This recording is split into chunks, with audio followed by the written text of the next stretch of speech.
Assalamualaikum warahmatullahi wabarakatuh. Mohon izin memperkenalkan diri. Nama Taruni Nindya Nurhuwaida Alisya Putri, Notar 1902276, kelas MTJ 313. Izin memperkenalkan diri, nama Taruna Nindya Atakani Amdul Albab, Notar 1902055, kelas MTJ 3.13. Mohon izin memperkenalkan diri, nama Taruna Nindya Servulus Endru Novanda, Notar 1902338, dari kelas MTJ 313. Izin memperkenalkan diri, nama Taruna Nindya Zulfa Muhammad Kaisa, Notar 1902384, kelas MTJ 313. Pada kesempatan kali ini saya akan mengulas sedikit tentang agresivitas massa, di mana video kali ini sebagai pemenuhan tugas dari mata kuliah Kapita Selekta dengan dosen pengampu Ibu Penny Cahyani, SPSI MT.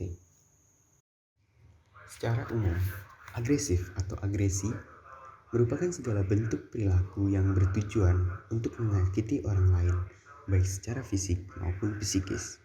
Berkowitz, 1993. Brigham, 1991 mengatakan bahwa agresivitas adalah tingkah laku yang bertujuan untuk menyakiti orang lain yang tidak ingin disakiti, baik secara fisik maupun psikologis.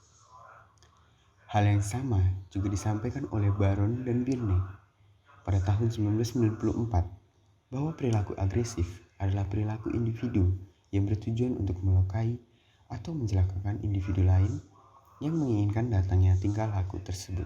Adapun dua faktor yang mempengaruhi, yakni faktor internal dan faktor eksternal. Faktor internal terdiri dari kepribadian, hubungan interpersonal yang salah satunya adalah komunikasi, ketiga adalah kemampuan.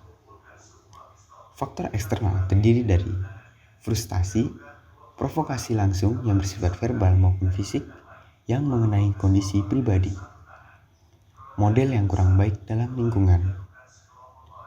Teori lainnya dalam perilaku agresif yaitu adalah teori insting, di mana tingkah laku individu yang ditujukan untuk melukai ataupun mengacaukan individu lain yang tidak menginginkan tingkah laku tersebut. Teori frustasi agresi. Teori ada pada saat situasi individu putus asa ataupun gagal dalam mencapai tujuan. Teori belajar sosial. Perilaku yang tumbuh dari belajar sosial. Yang terakhir adalah teori penilaian kognitif.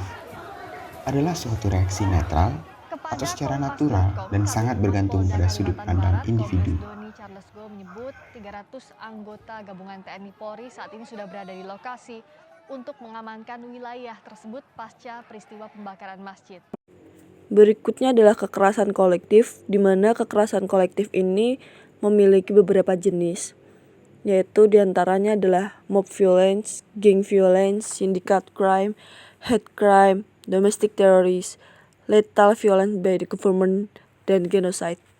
Untuk mob violence sendiri seperti kerusuhan yang memiliki karakteristik umum seperti emosional dan pemikiran yang irasional. Untuk gang violence adalah tindakan yang terjadi di sebuah geng, yang mana ada di dalam geng maupun di luar geng. Untuk syndicate crime, kejahatan sindikat yang merupakan kejahatan yang terorganisir dengan baik seperti perjudian, prostitusi, pemerasan, dan lain sebagainya. Hate crime, kejahatan ini bermotivasikan kebencian yang meningkat di Amerika. Kejahatan ini melibatkan kekerasan secara langsung kepada anggota ras, agama, minoritas etnis, mayoritas kelompok, perempuan, lesbian, gay, dan biseksual. Untuk domestic teroris adalah suatu strategi yang melibatkan ditujukan kepada ancaman atau menggunakan kekerasan yang biasanya sipil atau kekayaan.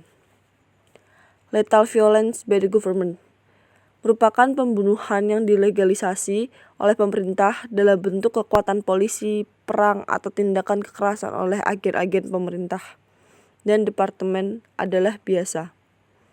Dan terakhir, untuk genocide merupakan pembinasaan secara sistematis terhadap etnis, agama, politik, dan etnis tertentu.